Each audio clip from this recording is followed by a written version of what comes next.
नमस्कार साथियों, स्वागत है आप सभी का हमारे YouTube channel Shri Hans wine institute पर। आज का तारीख है 2 जुलाई 2022 और इस दिन के करंट अफेयर्स के सभी अति महत्वपूर्ण प्रश्न इस वीडियो में डिस्कस करेंगे। देखिए, अभी ग्रुप डी का एग्ज़ाम का घोषणा हो चुकी है, तो आशा करते हैं ये करंट अफेयर्स आप लोग का हेल्पफुल होगा। तो चलिए करंट अफेयर्स एक अनोखी सोच के साथ इस वीडियो को शुरुआत करते हैं। आज का पहला क्वेश्चन है, प्रतिवर्ष जीएसटी दिवस कब मनाया जाता है? गुड्स एंड सर्विस डे ये कब मनाया जाता है? ऑप्शन नंबर ए 1 जुलाई, ऑप्शन नंबर बी 2 जुलाई, ऑप्शन नंबर सी 3 जुलाई, ऑप्शन नंबर डी 4 जुलाई। तो प्रतिवर्ष जीएसटी दिवस जो है ये 1 जुलाई को मनाया जाता है। 1 जुलाई को क्यों? क्योंकि 1 जुलाई 2017 को जीएसटी पूरे भारतवर्ष में लागू हुआ था, याद रखिएगा। अच्छा, जीएसटी कैसा कर है, मतलब ये कैसा कर है, मतलब टैक्स है, तो ये इनडायरेक्ट टैक्स है, अप्रत्यक्ष कर, इसे भी याद रखिएगा, है ना, अप्रत्यक्ष कर है, ठीक है, इनडायरेक्ट। अच्छा, नेक्स्ट, उसके बाद ये समवर्ती सूची का कर है, समवर्ती सूची का कर है। जीएसटी किसके सिफारिश पर, किस समिति की सिफारिश पर लागू किया गया था? तो विजय केलकर समिति, ये याद रखिएगा। कौन सा संविधान संशोधन था? तो 101वां संविधान संशोधन था, ठीक है। 1 जुलाई 2017 को ये पूरे भारत में लागू हुआ था। जीएसटी से रिलेटेड आपसे अगर आर्टिकल पूछ ले तो 246 ए में जीएसटी का उल्लेख है और 289 ए में जीएसटी काउंसिल का उल्लेख है। अभी हाल ही में जीएसटी काउंसिल का 47वीं बैठक हुई थी, जिसका अध्यक्ष वित्त मंत्री के द्वारा किया गया था, ठीक है। हमेशा याद रखिएगा, जीएसटी काउंसिल का जो चेयरमैन है वो हमेशा फाइनेंस मिनिस्टर होते हैं, जो कि अभी प्रेजेंट में कौन है? निर्मला सीतारमन है। चलिए नेक्स्ट क्वेश्चन पर चलते हैं। क्वेश्चन नंबर 2, विश्व प्रसिद्ध जगन्नाथ यात्रा किस राज्य में मनाया जाता है? Option number A Orissa, option number B Kerala, option number C Assam, option number D Telangana. तो अभी हाल ही में कल के दिन ही विश्व प्रसिद्ध जगन्नाथ रथ यात्रा उड़ीसा में निकाली गई, ठीक है। इससे रिलेटेड कुछ इंपॉर्टेंट फैक्ट्स देख लेते हैं। जैसे ये 1 जुलाई 2022 को इस बार पुरी में आयोजन किया गया है जगन्नाथ रथ यात्रा, ठीक है। इसमें 3 रथ होते हैं, भगवान जगन्नाथ जी का, देवी सुभद्रा जी का और बलभद्र जी का, ठीक है। यह रथ यात्रा आषाढ़ माह के अमावस्या के बाद निकाली जाती है, याद रखिएगा। और ये रथ यात्रा को और दूसरा नाम से क्या जाना जाता है? यामिनी का तीर्थ, ये भी कहा जाता है इसको, ठीक है। उसी प्रकार से अभी कुछ दिन पहले ही अम्बुबाची का मेला लगा हुआ था, जो असम में लगा हुआ है, कामाख्या माता मंदिर में लगा हुआ है, ठीक है। मेधराम जात्रा जो है ये तेलंगाना का त्यौहार है, इसे याद रखिएगा। अभी हाल ही में एमएसएमई पुरस्कार दिया गया था, जिसमें उड़ीसा टॉप रहा था, उड़ीसा शीर्ष स्थान पर। और भी कुछ उड़ीसा का पर्व बात करें तो रज पर्व हो गया, नुआखाई हो गया और धानु यात्रा, ये सब उड़ीसा के त्यौहार है। तो त्यौहार से एक क्वेश्चन बनेंगे, जरूर इसे आप नोट डाउन करें और याद कर लीजिए। चलिए नेक्स्ट क्वेश्चन पर चलते हैं। क्वेश्चन नंबर 3, हाल ही में इस्कंदर एम मिसाइल सिस्टम चर्चा में रहा है, ये किस देश से संबंधित है? तो इस्कंदर एम मिसाइल ये रसिया से संबंधित है और रसिया अभी हाल ही में बेलारूस को ये मिसाइल दिया है। मिसाइल सिस्टम है ये, सॉरी, ठीक है, मिसाइल नहीं है, मिसाइल सिस्टम है, ठीक है, मिसाइल चलाने वाला यंत्र है, ठीक है, मिसाइल नहीं है। तो इस्कंदर एम मिसाइल सिस्टम है, ठीक है, ये परमाणु हथियार और बैलिस्टिक मिसाइल ले जाने का सक्षम है, याद रखिएगा। यह मिसाइल रूस ने बेलारूस को दिया है अभी हाल ही में। अगर जिरकोन मिसाइल का बात करें तो ये रसिया का हाइपरसोनिक क्रूज मिसाइल है। बहुत हाइपरसोनिक का क्या मतलब है? ये हवा से भी तेज़ गति में मार करने वाला ऐसा मिसाइल जिरकोन, ठीक है। पिनाका क्या है? पिनाका एक रॉकेट लॉन्चिंग सिस्टम है, एक रॉकेट नहीं है, एक रॉकेट लॉन्चिंग सिस्टम है, इससे रॉकेट लॉन्च होता है, ठीक है। ये भारत का है, पिनाका किसका है? भारत का है, याद रखिएगा। चलिए नेक्स्ट क्वेश्चन पर चलते हैं। क्वेश्चन नंबर 4, हाल ही में किस राज्य सरकार ने सिंगल यूज प्लास्टिक बाईबैक योजना शुरू की गई है? Option number A Himachal Pradesh, option number B Arunachal Pradesh, option number C Uttar Pradesh, option number D Madhya Pradesh. तभी हाल ही में हिमाचल प्रदेश के द्वारा एक अनोखा पहल शुरू की गई है कि स्कूली बच्चों और कॉलेजों बच्चों को, छात्रों को कहा गया है कि आपके घर में जितने भी प्लास्टिक है वो आप ले आइए, सरकार उससे खरीदेगी 70 रुपये प्रति केजी के हिसाब से, ठीक है, 70 नहीं 75 रुपये, ठीक है। इसे याद रखिएगा, बहुत अच्छा है, ये इनिशिएटिव अच्छा है ताकि प्लास्टिक यूज को कम किया जाए। ठीक है, उसके बाद ये क्या है, भारत सरकार 1 जुलाई से पूरे भारत में सिंगल यूज प्लास्टिक बैन करने का निर्णय लिया है और ये बैन हो भी गया है। ठीक है, शिवकिला दर्रा की बात करें तो ये हिमाचल प्रदेश में स्थित है। इस दर्रे से ही सतलुज नदी भारत में प्रवेश करती है।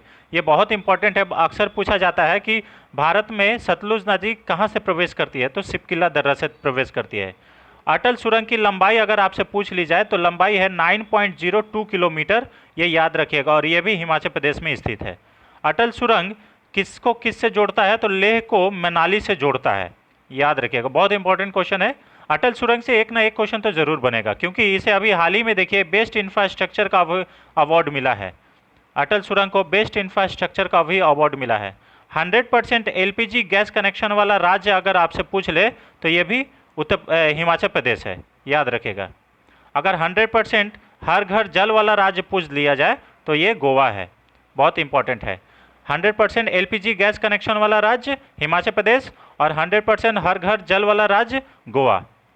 चलिए नेक्स्ट क्वेश्चन पर चलते हैं। क्वेश्चन नंबर 5, हाल ही में रिलायंस जियो के नए चेयरमैन किसे नियुक्त किया गया है? Option number A Akash Ambani, option number B Mukesh Ambani, option number C KV Chaudhary, option number D इनमें से कोई नहीं। तभी हाल ही में मुकेश अंबानी के जगह पे आकाश अंबानी को रिलायंस जियो का नया चेयरमैन नियुक्त किया गया है। अपने बेटे जी को चेयरमैन बनाया है मुकेश अंबानी, इसे याद रखिएगा। क्वेश्चन नंबर 6, हाल ही में किस मंत्रालय के द्वारा जिलो का पहला परफॉर्मेंस ग्रेडिंग इंडेक्स जारी किया गया है? ये पहला परफॉर्मेंस इंडेक्स है जो कि कौन सा डिस्ट्रिक्ट कैसा परफॉर्म कर रहा है शिक्षा के भाग में, उसे इसमें नोटिफाई किया गया है। तो पहला परफॉर्मेंस ग्रेडिंग इंडेक्स किसका? डिस्ट्रिक्ट का है ना, डिस्ट्रिक्ट का ये ग्रेडिंग इंडेक्स है। ठीक है, परफॉर्मेंस इंडेक्स, और ये किसके द्वारा जारी किया गया है? तो रक्षा मंत्रालय के द्वारा जारी किया गया है। आपको ये जान के हैरानी होगी कि इसमें देखिए कुछ मापदंड है जो कि इस परफॉर्मेंस इंडेक्स को परफॉर्म किया जाता है। इसमें बोला गया है कि 90 अंक जिस जिले का होगा उसको दक्ष कहेंगे, मतलब बहुत अच्छा है वो डिस्ट्रिक्ट। ये इंडेक्स में जो डेटा लिया गया है वो 18-19 और 19-20 के लिए जारी किया गया है, याद रखिएगा। परफॉर्मेंस ग्रेडिंग इंडेक्स में देश का कोई भी ऐसा जिला नहीं है जो दक्ष में शामिल है, याद रखिएगा। मतलब 90% किसी भी जिला को नहीं मिला है, याद रखिएगा। अभी वर्तमान में शिक्षा मंत्री बात कर लिया जाए तो ये वर्तमान में शिक्षा मंत्री कौन है? धर्मेंद्र प्रधान जी हैं। बहुत ही अच्छा क्वेश्चन है। चलिए क्वेश्चन नंबर 7, हाल ही में सितंबर अक्टूबर 2022 में आयोजित होने वाले 36वें राष्ट्रीय खेल की मेजबानी कौन सा राज्य करेगा? Option number A Rajasthan, option number B Gujarat, option number C Uttar Pradesh, option number D Madhya Pradesh. तो 36वें राष्ट्रीय खेल की मेजबानी जो है अभी हाल ही में गुजरात करने जा रहा है। सितंबर अक्टूबर में आयोजित होगा ये, तो गुजरात इसका सही आंसर हो जाएगा, है ना।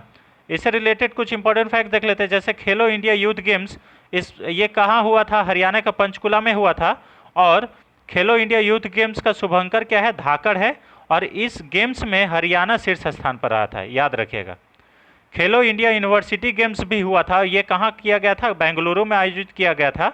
और इस यूनिवर्सिटी का जो शुभंकर है ये वीरा है, ये भी याद रखिएगा। और इस खेलो इंडिया यूनिवर्सिटी गेम्स में जैन यूनिवर्सिटी जो कि बेंगलुरु का ही यूनिवर्सिटी है वो शीर्ष स्थान पर रहा है, याद रखिएगा। बहुत इंपॉर्टेंट क्वेश्चन है। न्यू डेवलपमेंट बैंक का क्षेत्रीय अगर इकाई पूछा जाए तो ये कहाँ पे खुलने जा रहा है? गिफ्ट सिटी गुजरात में खुलने जा रहा है ना। आपको मालूम होगा गिफ्ट सिटी गुजरात, ठीक है, याद रखिएगा। सेंटर फॉर ट्रेडिशनल मेडिसिन ये भी गुजरात के जामनगर में खुला हुआ है, आपको पहले से मालूम होगा, तो ये भी याद रखिएगा। आई होप कि ये वीडियो आपको पसंद आ रहा होगा, क्योंकि इसमें सारे जो इम्पोर्टेंट फैक्ट्स हैं ना, जो अभी रिसेंट में घटना घटे हैं या पहले से रिलेटेड, तो वो सारे एक जगह पर उपलब्ध कराने का कोशिश कर रहे हैं। तो आई होप कि आपको ये वीडियो पसंद आ रहा होगा। चलिए नेक्स्ट क्वेश्चन पर चलते हैं। क्वेश्चन नंबर 8, 29 जून से 4 अगस्त 2022 तक आयोजित हो रहा दुनिया का सबसे बड़ा नौसैनिक अभ्यास रिमपैक 2022 में भारत की तरफ से कौन सा आईएनएस भाग ले रहा है? Option number A INS Aravali, INS Shivalik, INS Satpura, INS Sahyadri.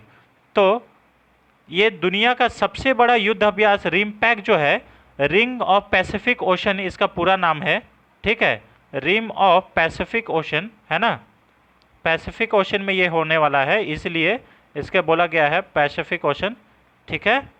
तो इसमें जो भारत की तरफ से जो आईएनएस जहाज भाग ले रहा है वो ले रहा है INS Satpura. Option number C इसका सही आंसर हो जाएगा। इससे रिलेटेड कुछ इंपॉर्टेंट फैक्ट्स देख लेते हैं। जैसे ये जो युद्ध नौसैनिक अभ्यास है इसमें 27 देश शामिल है जिसमें एक भारत भी है, ठीक है। ये कहाँ पे होगा? ये हवाई द्वीप में होगा और ये कैलिफोर्निया के यूएसए में है, ठीक है, यूएसए कैलिफोर्निया में है, ठीक है। ये विश्व का सबसे बड़ा नौसैनिक युद्ध अभ्यास होगा, ठीक है। इसमें भारत की तरफ से आईएनएस सतपुड़ा और पीएफआई समुद्री गश्ती का विमान भाग लेगा। इसका थीम है कैपेबल, एडेप्टिव एंड पार्टनर, ठीक है, इसे याद रखिएगा। अगर सतपुड़ा की बात करें तो सतपुड़ा की सबसे ऊंची चोटी जो है वो धूपगढ़ है, याद रखिएगा, धूपगढ़। हजार दुआरों की घाटी किसको कहा जाता है? तो अलास्का को कहा जाता है हजार दुआरों की घाटी, तो इसे याद रखिएगा। नेक्स्ट क्वेश्चन पर चलते हैं, क्वेश्चन नंबर 9। हाल ही में जारी ईज ऑफ डूइंग बिजनेस की रैंकिंग में कौन सा राज्य टॉप अचीवर्स के पहले स्थान पर रहा है? देखिए, ईज ऑफ डूइंग बिजनेस जो है ये पहले इंटरनेशनल में वर्ल्ड बैंक के द्वारा निकाला जाता था। ईज ऑफ डूइंग बिजनेस मतलब व्यापार करने का सुगमता कहाँ पे सबसे ज़्यादा है ना, सुगमता सबसे ज़्यादा कहाँ पे है? तो ईज ऑफ बिजनेस अभी हम लोग को कौन जारी करता है इसे? तभी ये क्या है, कॉमर्स एंड इंडस्ट्रीज के द्वारा ये जारी किया जा रहा है ईज ऑफ डूइंग बिजनेस। और इसमें टॉप अचीवर्स की कैटेगरी में आंध्र प्रदेश टॉप पे रहा है, तो ऑप्शन है ए इसका सही आंसर हो जाएगा, ठीक है। इसे जारी कौन करता है? तो इसे जारी करता है कॉमर्स एंड वाणिज्यिक एवं उद्योग मंत्रालय के द्वारा ये जारी किया जाता है, जिसका अभी मंत्री कौन है? पीयूष गोयल हैं, ठीक है। यूज ऑफ डूइंग बिजनेस की शुरुआत 2015 से की गई है, ठीक है। लगातार दूसरी बार इसमें आंध्र प्रदेश टॉप पर रहा है, यह याद रखिएगा, है ना। टॉप अचीवर्स के पहले स्थान पर आंध्र प्रदेश है, ठीक है। ये रहा 7 राज्य जो टॉप अचीवर्स की कैटेगरी में है, 7 टॉप राज्य, है ना।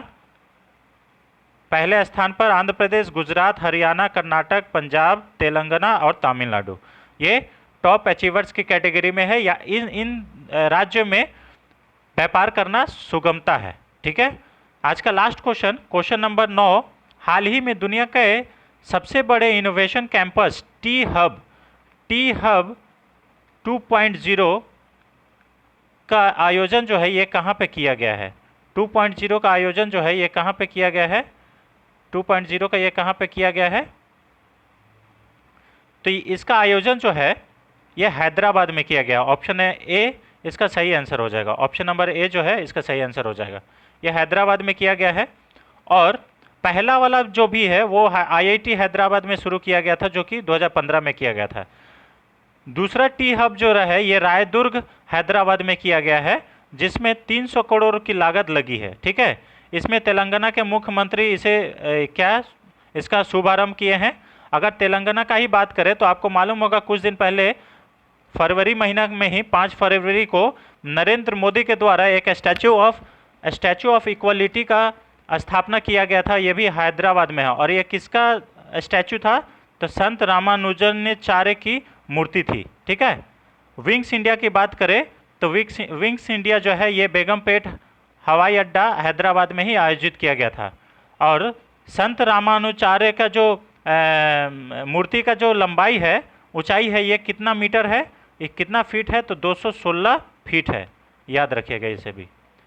चलिए नेक्स्ट, आज का ये क्वेश्चन रहा फ्रेंड्स। अगर आशा करते हैं आपको ये वीडियो पसंद आया होगा। अगर आप चैनल पर नए हैं तो चैनल को सब्सक्राइब करें और हमेशा इस वीडियो को शेयर करें अपने फैमिली फ्रेंड्स के साथ, ताकि हमें भी मोटिवेशन मिले और इसी तरह से आप लोग के लिए वीडियो बनाते रहे। Thanks for watching, thank you so much.